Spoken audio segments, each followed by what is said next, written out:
Hello, astronomers, astrophysicists, cosmologists, and planetary scientists. I am so excited to be here with you today. Many of you know I do a lot of career development webinars and workshops for the AAS. It's been a real privilege to be able to work with you in helping you build your unicorn career. And today I'm really excited to delve into a topic which we have not discussed before, which is careers in research development. And I know you're probably wondering to yourself, Elena, what in the actual heck is research development? Well, we're going to answer that for you today, and we're going to do it with a really engaging conversation with two brilliant stars in research development who are going to talk to you about their ideas and give you an insight into what this career looks like, especially for those of you who are studying astronomy. I want to introduce our panel, but before I do, Diane, can you launch the poll? Because we want to understand what you do, where you are in your career. Just give us a sense of, are you an undergrad, a grad student, a postdoc? Are you already beyond that? Do you work as a professor or a faculty member? Where in the world and where in the multiverse of careers in astronomy are you located? We're just going to give it a few more seconds to give you a chance to vote. This is so exciting. I can't wait to see where everybody is based and doing things. Meanwhile, I do see that everybody is joining us from all over. I'm seeing San Francisco, Silver Spring, Maryland. I see Illinois. I see Maryland. I see Texas. I see Laramie, Wyoming. Wow, I saw Scottsdale. Woo, woo, woo. Boulder, Colorado. Fantastic. Why don't we go ahead and end the poll and let's show the results. This is super interesting to me. We're seeing that 27% of you are graduate students. We have a few undergrads who are joining us, some postdocs, and then we have people, about 23% of you are doing something else. So I'm really interested to know what that is, but we're here for you. And the best thing about today is the talent that we brought together, this panel of stars that we brought together for you to learn about how you can build a career in research development. So let's go ahead and get started. And by the way, we're going to be taking questions throughout this whole session. So you are welcome to put your questions in the Q&A panel. And we're also going to have resources for you in the chat. So allow me to introduce our first amazing, talented research development professional, Edel Minogue. She is the Senior Director of Research Strategy and Development in the Division of Research at Brown University. Hey, Edel, how are you today? Welcome. Hi, thank you for inviting me, Alana, and thank you also, Diane, for organizing this. I'm very excited to talk to you all today about research development and how I got here. And we're excited to hear from you. And let's give us a quick spoiler alert. When we talk about research development, quote unquote, Edel, can you sort of give us a lay of the land? What are we talking about? Great question. So research development, it's a broad set of activities, if you will, that advances research. And they're primarily at research institutions, but not necessarily. And it encompasses things from communications, grant writing, advocating for research, and capacity building, strategic thinking, strategic planning. And I could go on, but we'll talk more a little bit about it, what exactly we do, during this session. This gives us at least a little bit of an introduction to it. So this is super helpful to all of us. And by the way, for all of you out there, I had never heard of research development until about 3 years ago. So I just want you to know this is brand new for me as well.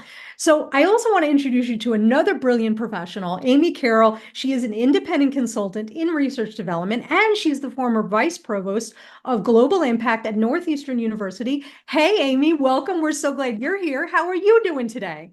Hello, I am great today, and thank you also to Diane and Alana for organizing this. It's going to be so much fun.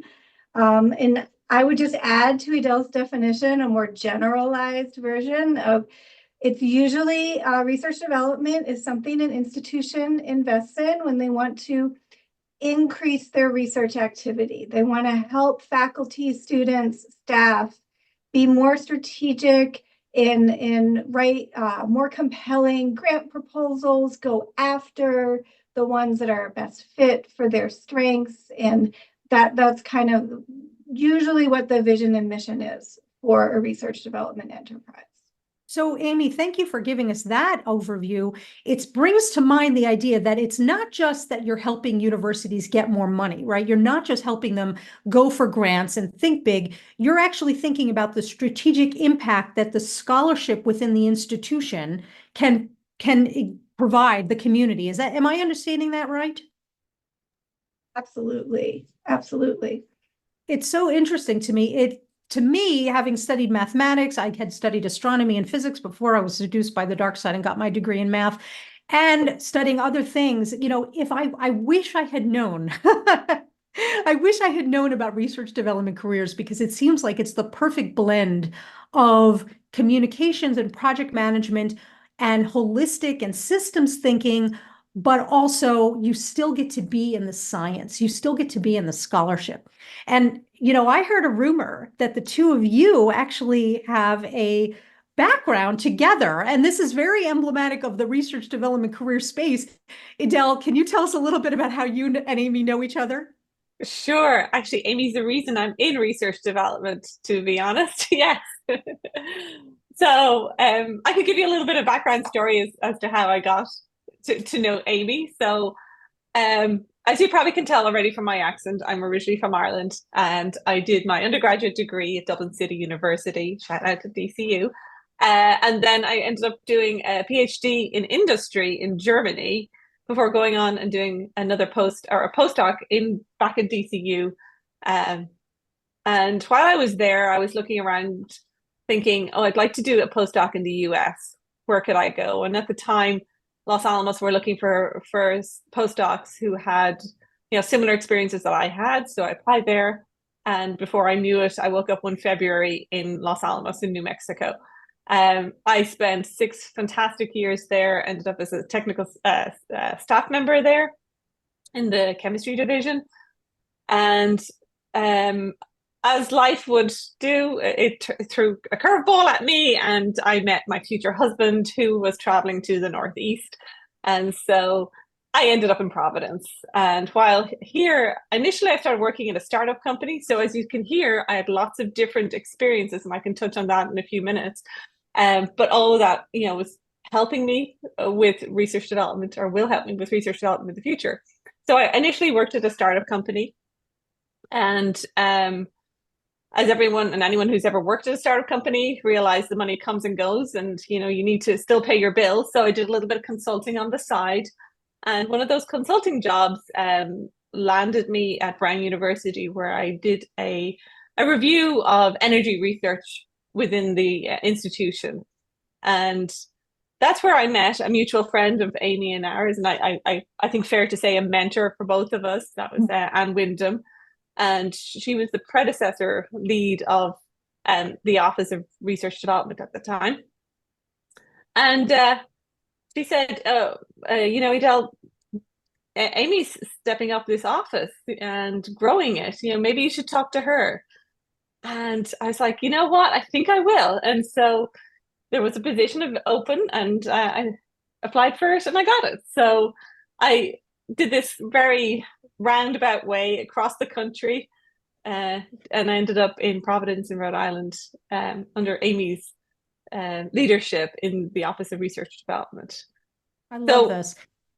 I talked geographically about where I was going, but if you look at it from a career perspective, I was gaining industry experience, national lab experience. I was working with program officers, presenting to program officers in DoD and DARPA, writing proposals, reviewing others' proposals, networking all the time, attending conferences, workshopping, et cetera, all of this from the scientific perspective, the scientist perspective, but gaining a lot of experience that helped me and equipped me to work in research development. It's interesting, and Amy, I want to hear your career origin story as well. But Edel, your points bring to mind, first of all, the diversity of the skills that you gained, the diversity of the experiences you had. You had exposure to these multiple different types of ecosystems, so you're able to draw on that to be able to serve Brown and the Brown community.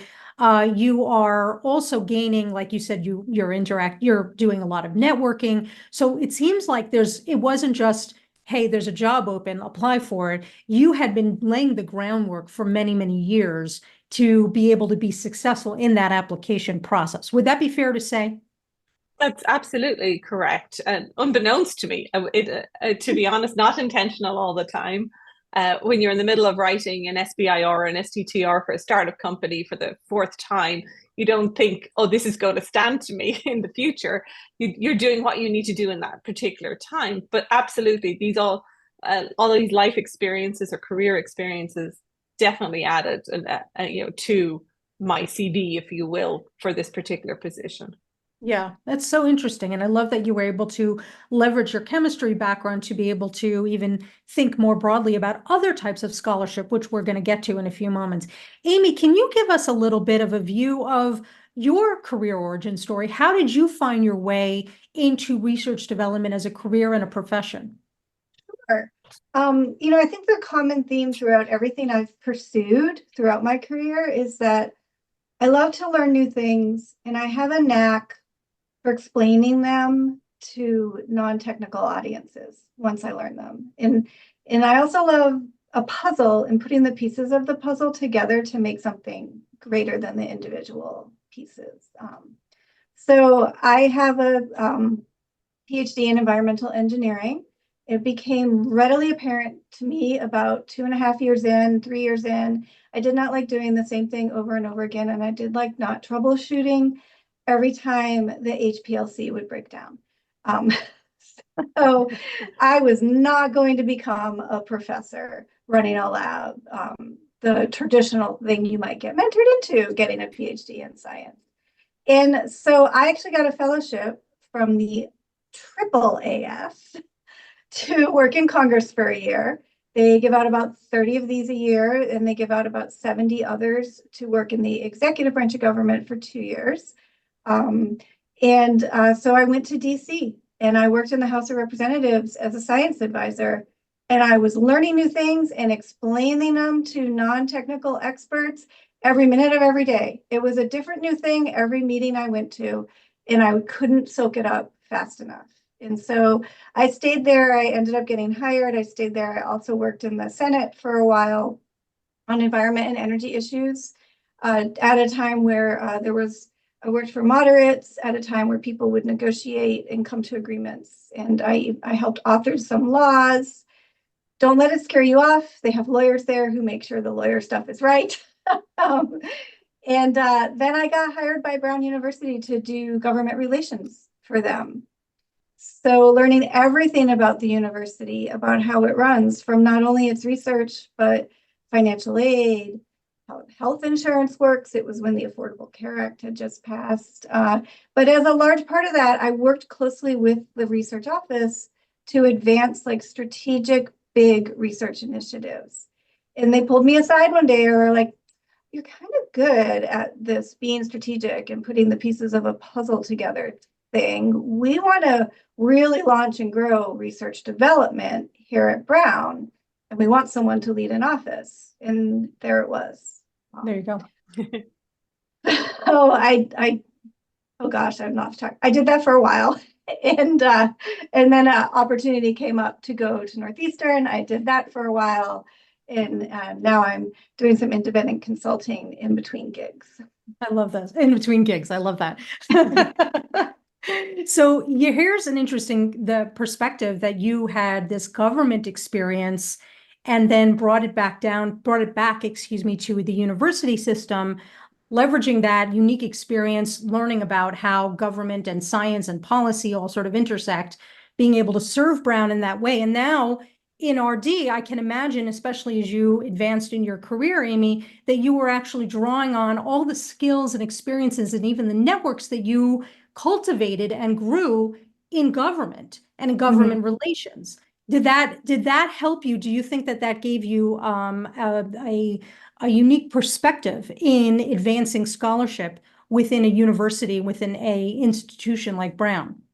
Oh, definitely, because I can very quickly read a political speech or read an agency's budget and pull out, all right, this is the direction they're planning to take. Yes. But something that Edel alluded to too, you also are able to gain that information by relationship building.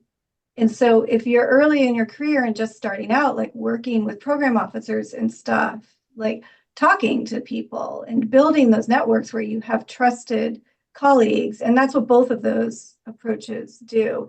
And the other thing I think was really valuable, I had to understand how an entire university operates. I had to know all the pieces.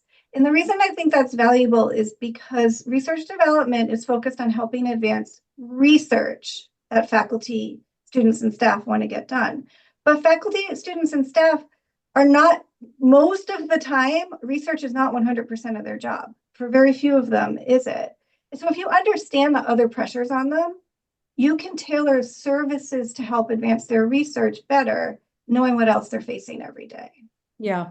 It's so interesting to me. And by the way, the fellowship that you were referring to, you're referring to the AAAS, the American Association for the Advancement of Science, Science and Technology Policy Fellowships. Is that correct? Yes, yes. Diane, do you mind throwing that into the chat, the link for the AAAS Science and Technology Policy Fellowships, which, by the way, the AAAS participates in. So for those of you that are interested in getting that government experience and you're getting a PhD, you could potentially apply for this program, and we can talk about that at another time. I've heard great things about that fellowship. Amy, I want to ask you a little bit. We keep hearing about serving the community and advancing scholarship, advancing research. I want to know exactly what it is that you do. So I wondered if you could give us a taste, an example maybe of a project that you were involved in, or if not a specific project, a team of faculty, a team of researchers that you helped in some way in any of the capacity that you've had in RD. Could you give us a sort of an overview of what that would look like? Sure. Let me see. I think I will say, I will let Edel give an example maybe later of getting a group of researchers together to go for like a large grant opportunity or something. I'll talk about internal funding because that was my most recent experience. So a lot of research development offices will offer internal funding, seed funding from the institution itself to help start up new research ideas or really get a group of promising researchers working together successfully before they go for some kind of big external grant. So the program that I had run at Northeastern was aimed at doing that for researchers who really wanted to get their ideas out into the world and make solve a problem soon, like in a 3 to 5 year time frame. So what did I do all day to help with that? I helped introduce them to community-based organizations where they could work with and they could go meet with them. I would give them space. I would help lead strategic planning sessions and facilitate brainstorming of ideas. I would navigate the bureaucracy of, you might think this would sound easy, but it's not. Let's say you want to hire, some of you might know, let's say you want to hire a postdoc to work across the College of Engineering and the College of Science. Most universities are not set up to help facilitate that. I would help them find external funding opportunities to make their project go even farther. And their project was studying air pollution in a localized context in the city of Boston. Should have said that at the beginning, sorry. You're fine. I would help like iterate drafts of grant proposals for them to do that. They held a conference on campus and I helped arrange to get important people to speak at it, to elevate it. I helped get it covered by the campus media relations team to elevate their research and get it noticed. I helped them practice when the Boston Globe wanted to interview them. Probably missing, but a whole scope of, you always can be doing something different always with the goal of helping them communicate about their science and helping them build a team when it's a team that needs to address something in a very inclusive way. Sorry. What's interesting about that example, and that, by the way, sounds so much fun because, again, it goes to that diversity, that variety of skills and outputs and activities and even teams. It sounds like you're dealing with multiple teams at any given time. But one of the interesting things that stands out to me about that is this idea that not only were you engaged in the communication side and the strategic planning side, but you're actually helping researchers at all different phases of the research experience, right? You do not have to be going for the billion with a B dollar grant from NASA to do the James Webb version 2 to join your RD team, like to be able to reach out to your research development office as a faculty member. You could potentially just need a few $1,000s to get a certain project off the ground. And you're helping them in all stages and phases of the research amplification and the research exploration process. Am I understanding that right? Am I interpreting it correctly? Yes, definitely. That is so interesting. Edel, do you want to expand on that at all? Yeah, Edel, Yeah, we'd love to hear about a project you worked on, please. So yeah, I think I know exactly which one Amy's thinking about, and I'll talk about that. But before I do, we work with faculty from the minute they arrive at the institution, and we meet with them one-on-one. We get to know them, their research goals, their research topics that they're particularly interested in, and help them kind of set them up for success. And success is to get tenure ultimately, and to get tenure, you need to be able to get proposals funded. But I think a good example of the scope of work we do is what this opportunity arose. I think it's about 7 years ago now. But anyway, it tells the story continues, and so therefore it shows you the scope of work. And so this opportunity from DARPA was published, and it was right in my wheelhouse scientifically, and I had worked on a predecessor, if you will, of that opportunity. And so when I saw it, I knew exactly what they're looking for. And I'd just gotten familiar with some of the faculty on campus, specifically folks in engineering, physics, and chemistry. And I spoke to them. I said, if you guys could come together, this is what I think they're looking for. Let's talk. Let's figure out, is this something that we collectively could get, we being the institution? And I'll do a sidebar. As a scientist, it was very difficult for me to let go of the science when I started. And I'm no longer the scientist. I crossed that threshold and went into the dark side of administration. But I felt like you're still part of the team, as in they're asking your advice. They're strategizing with you. And so, yes, we invited a couple of more colleagues. I organized lunch and made sure they were all fed so we could all brainstorm with happy tummies. And they came up with this idea, and I think they had to submit a preliminary, and so they were invited to a full proposal.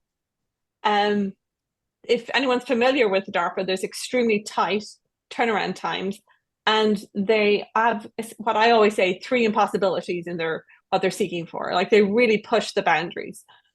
So what I did was I secured some seed funding for them internally. I felt like this was a really good team. They have a good idea. Let's give them the tools to kind of have some preliminary data to include in this proposal. And so they worked on that. I then helped them draft the proposal. And within, I think, 6 months, they got $5 million. Now, this was a lot for 2 junior faculty that were leading it. And it did set them up for their success. They've since got tenure. But the proposal was successful. The science coming out of the proposal was tremendously successful. And it has now since led to a spin-off company. And so, going back to those original meetings, I had our tech transfer office in those meetings as well. So they were aware that this was coming down the line. And so they were preparing getting their ducks in a row to make sure, like, okay, once it's ready, we could patent and license, and maybe there's something there. And sure enough, yeah, there's a spin-off company that's tremendously successful, has won a couple of awards already. So, and we built a critical mass around a topic that was brand new to the university. So, and all along you're there in the background, helping in any which way you can. Introductions, networking, seed funding, reviewing, writing, etc., etc.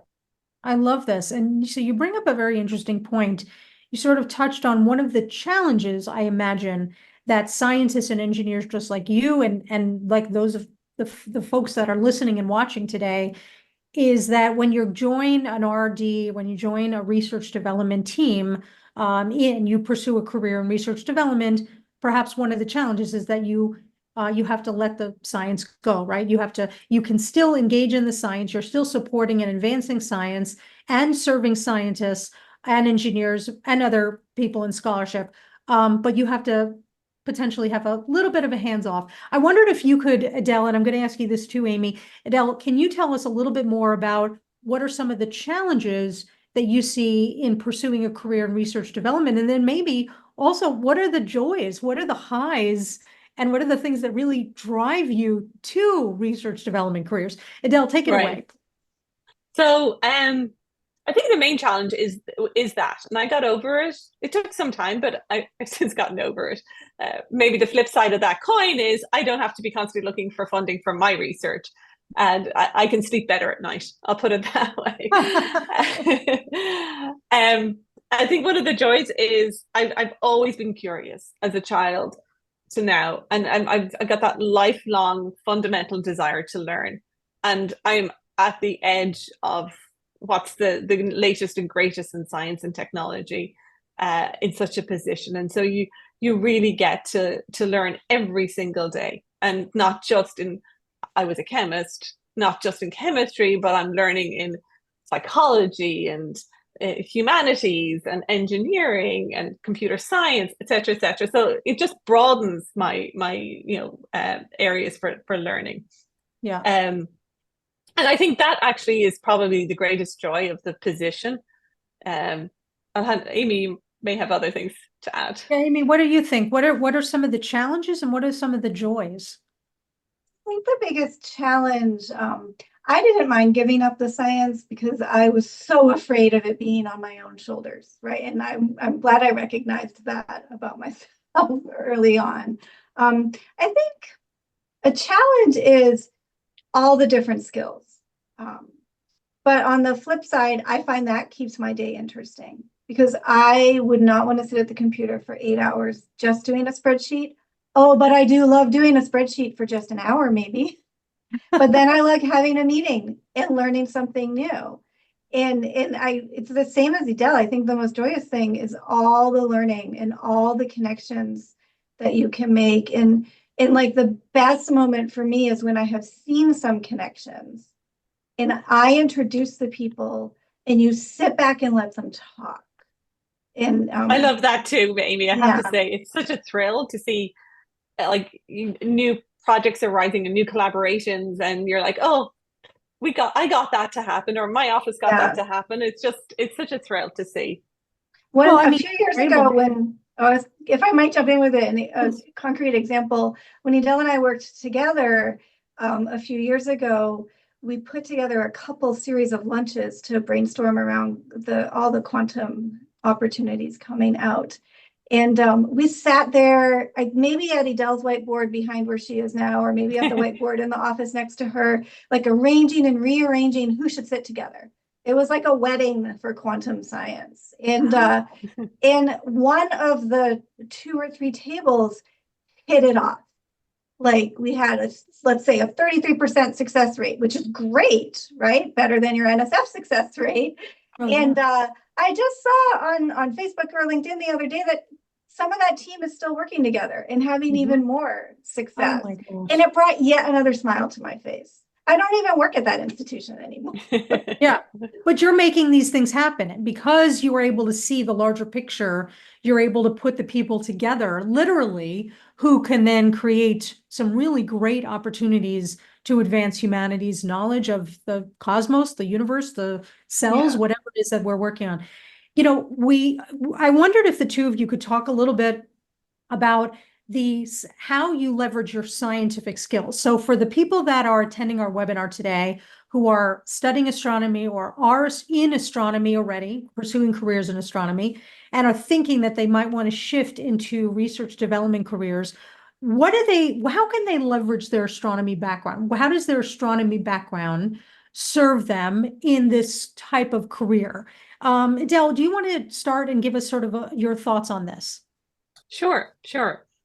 So I don't think this may not be specific to astronomy, but I definitely think for the sciences in general, I think the attention to detail that you develop as a scientist is not lost when it comes to research development, because it is absolutely imperative that when we're scanning something, also the ability to scan something very quickly and rapidly pull out the key details and communicate that clearly is important. But to go back to rapidly do that and yet have the attention to detail to pull out the key points and know how what's going to be important to whom. I think that's something that a scientific mind can very quickly do. I think astronomers an astrophysicist, cosmologist, we'll put them all together. And I think it depends whether you're experimentalist or a theoretician in these groups, but they often are part of large, very large, multidisciplinary groups. This is a great opportunity for students to grow up in this kind of a multidisciplinary environment and learn from that. Learn, listen and hear and watch to see what works and what doesn't work. You hear about groups that don't work together, learn why they don't work well together. And then, for the future, kind of say, well, we know that doesn't work. Maybe I need to kind of, in my ideal future, if I'm building a team, I must keep that in mind. I'm drawing a blank now. What else would I like to say about that? Well, this is very helpful. Amy, I'll let Amy jump in, and I'll jump in again in a few minutes. I know I have something else I want you to say. Yeah, Amy, we'd love to hear from you. Sure. So, I mean, to add to that, I would say your skepticism that you learn in research and science is very good, because you might get a hotshot new professor saying, oh, I have the greatest ideas since the laser. And going back and doing a little bit of your own research before agreeing and recommending investments is always good. But I think more broadly, two key ones: organization, your organizational skills, how you lay out what happens in what step for your projects in your research. It's actually a whole other field that I didn't know about when I was in college, called project management, which is a key skill in research development, where if you're applying for things with deadlines, you need to keep a whole team on task. And then the last one is communication skills. As scientists, we're trained to communicate with our peers, but I would say, whether you're interested in research development or really any field, any career path you see yourself taking, opportunities to practice your communication skills outside of astronomy and astrophysics are wonderful opportunities. Take up people on those and practice at it, because it will serve you well no matter where you go, but it's especially useful in research development. Yeah, I'm so glad you mentioned the project management and the comm skills. So important. And I think that the thing about astronomers that really impresses me is that all of you, having studied astronomy, and no matter where you are in your career, you have all of the skills that Edel and Amy just mentioned. Like, you have the project management, you have the communications, you have the ability to work with large teams. But because you've also studied astronomy, you have the ability to, as I say, like, peer into the void and measure it, dare to explore it, dare to investigate it when others may run away screaming in fear. And so that bravery that you bring, and that ability to be able to take on, ambitious, challenging, big projects and big questions, that will serve you well, because you will be able to serve your institution with that same skill set, and it'll drive success. Now, what I would like to know is, when we think about research development, in my own experience, just in the last couple of years, as I've learned about research development, it seems like every institution has a different title for the research development office. So one institution that I know calls themselves the Research Innovation and Impact, RII office. Another organization just has it under research development. It's organized under the vice president of research. There are other ways of doing it. Amy, can you tell us, give us an idea? So for those people here who want to move into careers in this space, what are some of the different titles of departments, and also what are the different titles of jobs that they should be looking at if they want to explore in this space? Sure. So research development is the most common, and it can either be centralized, meaning under the vice president for research or the vice provost for research, or it might be within a college, like a larger institution. Individual colleges, like College of Engineering, might have a research development person. It could also be called perhaps research initiatives or research strategy. One person at Northeastern has not only research development, but also faculty development, because it's been combined not only with making faculty better at grant writing, but also helping with all their professional development. There are similar jobs, not called that way, in the corporate and foundations world, which is largely usually under either your advancement or development office, but the office at your university that does fundraising. And then Edel alluded to tech transfer offices that work more on like patents and copyright and stuff. But like research initiatives, research strategy, research development, most of the time associated with the vice president for research. Yeah, I'm so glad you mentioned the centralized versus decentralized, because that was also new for me to learn, that there could be research, there could also be a combination, right? There could be a central office, but then decentralized research development professionals who are quote unquote assigned to the College of Science, the College of Engineering. I suspect for institutions that have a lot of astronomy output, there are even perhaps research development professionals that are specifically assigned to astronomy and space science related missions, particularly when there's a lot of money on the table. Edel, what have you seen are some of the different job titles that people could move into if they were going into our research development as a career? Yes. So first, before I get into that, I just wanted to just touch on, first of all, if you're interested, there's a NordUp listserv. There's a job listserv there where you can have a look, and you'll see all the variety of titles in there and the institutions that are currently hiring in this space.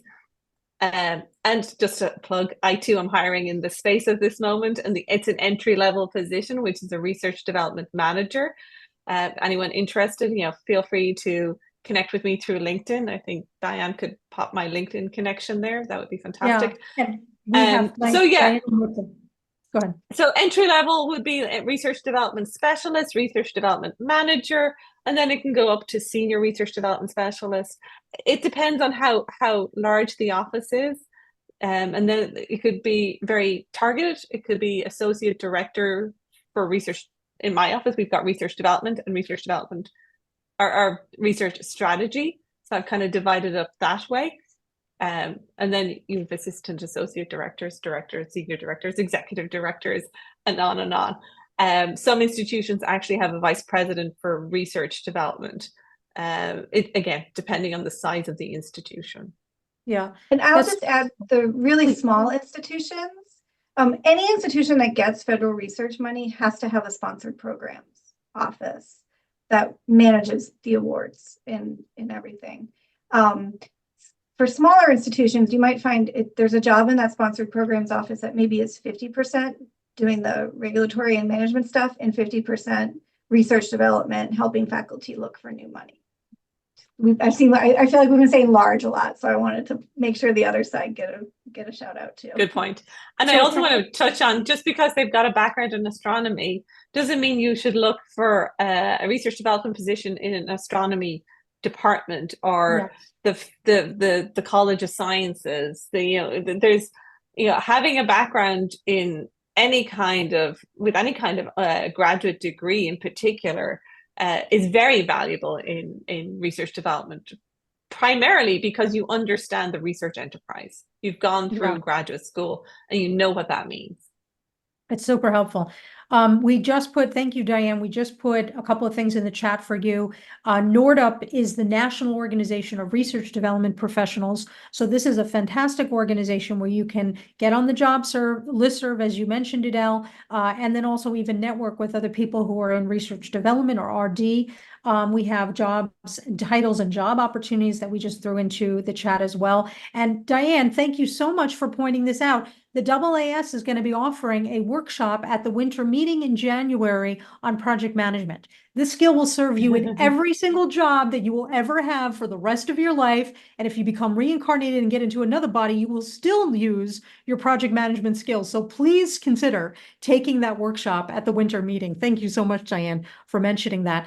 So I want to ask you, you both sort of touched a little bit on networking. And when we've done some of these other career development panels, we've done them on science policy, we've done them on communications.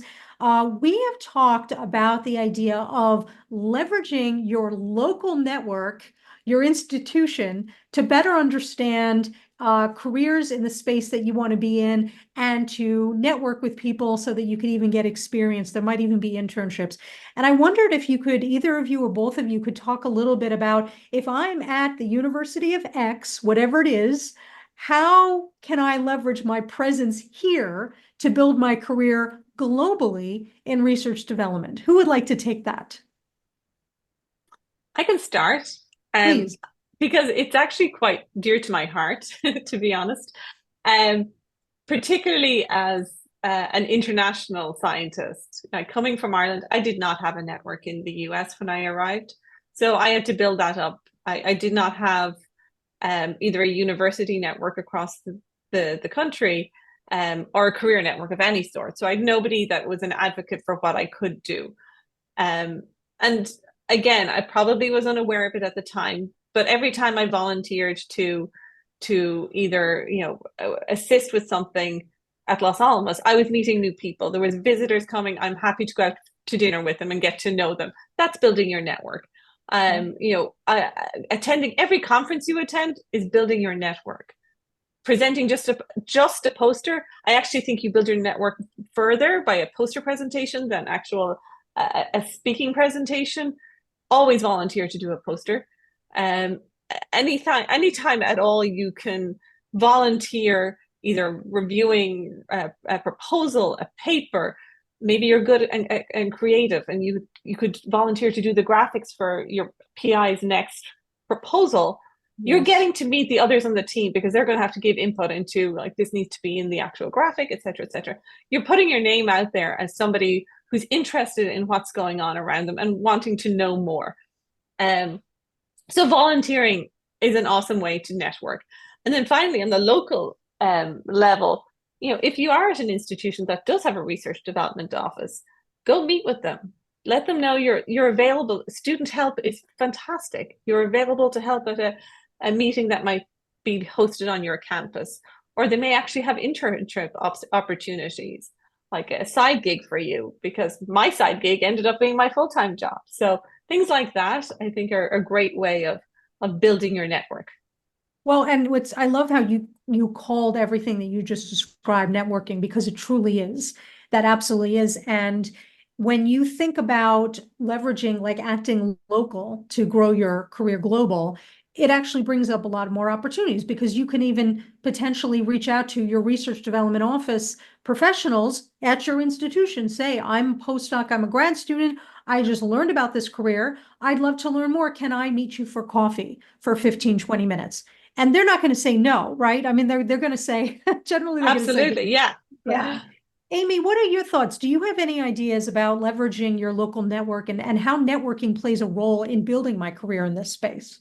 Well, yeah, definitely everything that Edel said. Volunteer for things, introduce yourself to the research development office if there is one there. And if there are other people with other interesting jobs like that, ask them if they'll have some time to meet with you, and then follow up. The follow-up is also, I think, a real key to networking. In research development is all about, like, faculty want to trust you to help with their idea. It's all about trust. It's all about a relationship. So little things like if you met with someone for coffee 2 months ago and then you see them mentioned in some kind of university press release or feature, send them a quick congrats. Or you see them post something on LinkedIn. Oh, that sounds really cool. Nice job. Like, keeping it going is also key. There's a good colleague of ours here in the Northeast who runs the research development office at one of the other universities, who was an undergraduate student intern in my office in my first job in DC. And now we're like peers a few decades later. I love it. I love it. And the idea of networking, and you really, both of you touched on this, is, and I always like to remind people, remember, we are not talking about disrespectful networking. We're not talking about trying to trick somebody or manipulate them into giving us a job or an opportunity or whatever.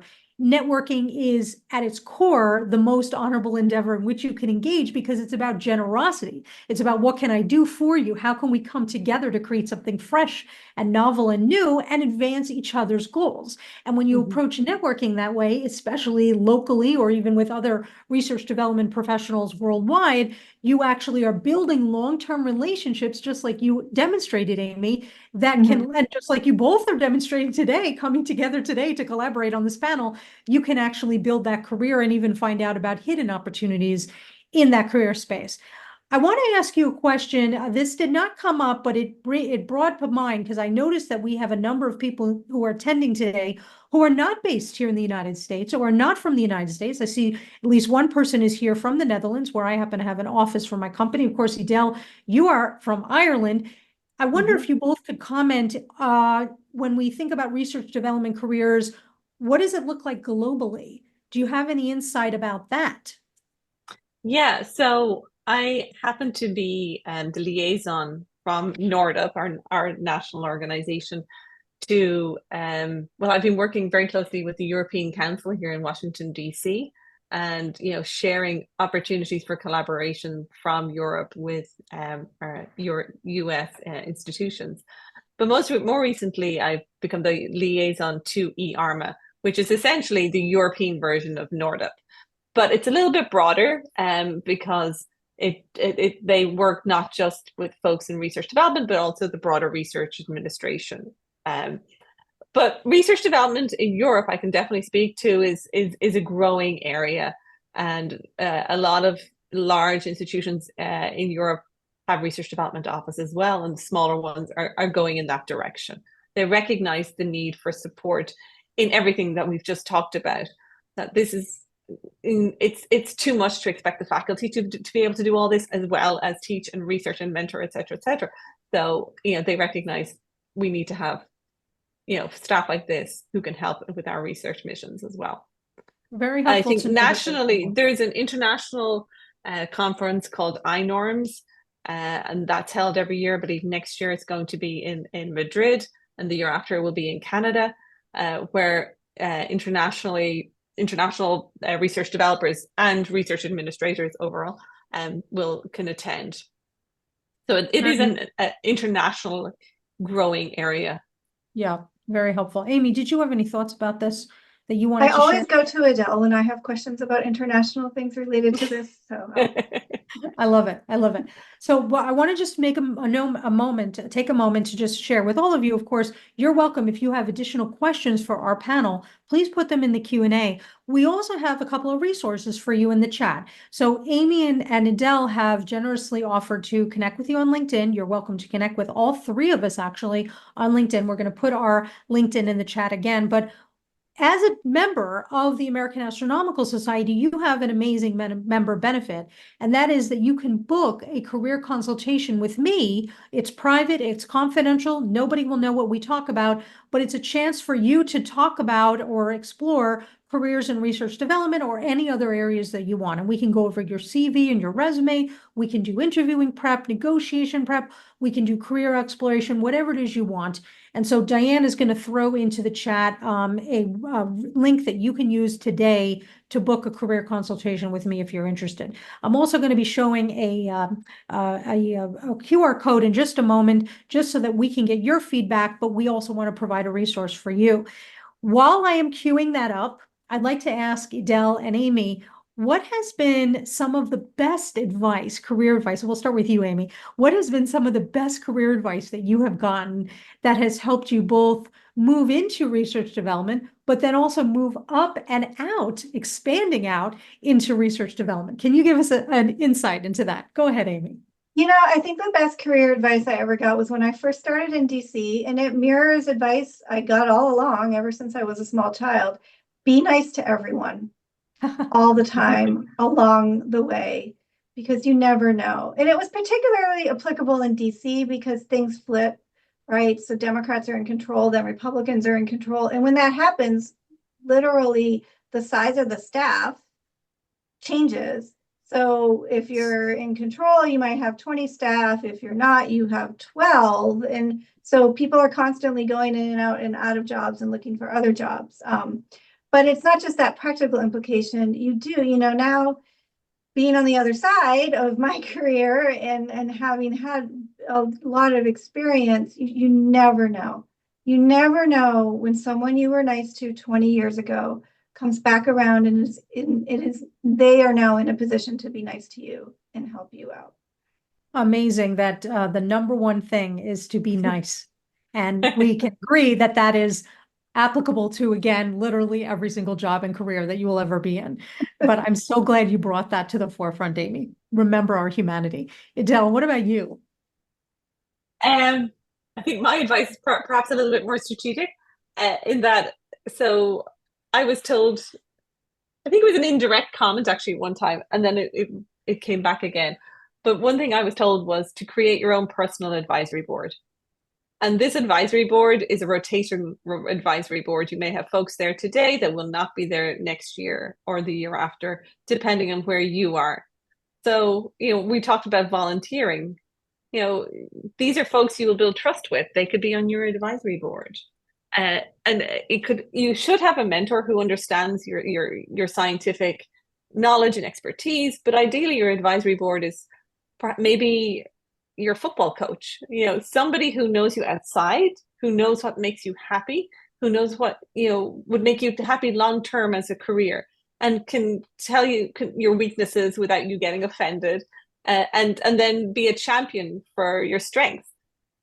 So thinking about that, and it's something I still use today, and I have folks that I've mentally rotated out of my advisory board. They don't even know they were on my advisory board, but they were. Yes. Yeah. I first heard about that term, having your personal board of advisors, from your colleague at Brown University, Sandra Smith. And I actually wrote an article about it, which I just put the link into the chat. So if you either use that QR code that I just showed, or use the link that's in the chat now that says talk.ac/Elena G. Levine, use the code RD Unicorn, you're going to get an entire list of resources, every article that I've written about how you can build your unicorn career. And one of them is how to build that personal board of directors, personal board of advisors. And as you said, Edel, they don't meet truly. They don't actually assemble. They don't know that each other exists. They don't know they're on a board. They are just people that have your back. They support you. They support your goals. They are diversified. So they're in all sorts of different communities and ecosystems and sectors and career stages. And they are there to help you when you need it. And it's such an amazing resource. And I'm so glad you mentioned that. We have a couple of minutes left. I see we have one question. I just want to be able to answer this. This person said, how can someone in my position, if I'm early in my career, how can somebody, well, actually this question, I'm going to slightly answer it and ask it in a different way. If I'm building my career in astronomy and I want to shift into research development, what are some of the steps that I can take today? And I think that might be how we'll finish it off for our conversation today. So, Edel, why don't we start with you? I'm in astronomy. Doesn't matter where I am in astronomy, but I want to shift into research development. What are some specific tactics that I can employ today to start moving in that direction? Please. I think I'm going to repeat myself a little bit here. I think talk to your PI, like whoever your mentor. Maybe there's opportunities there to help write. So basically refining your writing skills, like getting and reading as much as possible, reading your PI's proposals, papers, maybe you can co-write them. So that is kind of a very tangible thing you can do today. Go to the NORDUP website. I think both Amy and I are champions of NORDUP. It's a tremendous organization. It's a very supporting organization. There's a affinity group for postdocs within NORDUP, so you can get to learn a group of other postdocs perhaps who might be interested as well. And then there was one other thing, and it's gone out of my mind, so I'm going to pass it over to Amy, and then I'll jump back in again.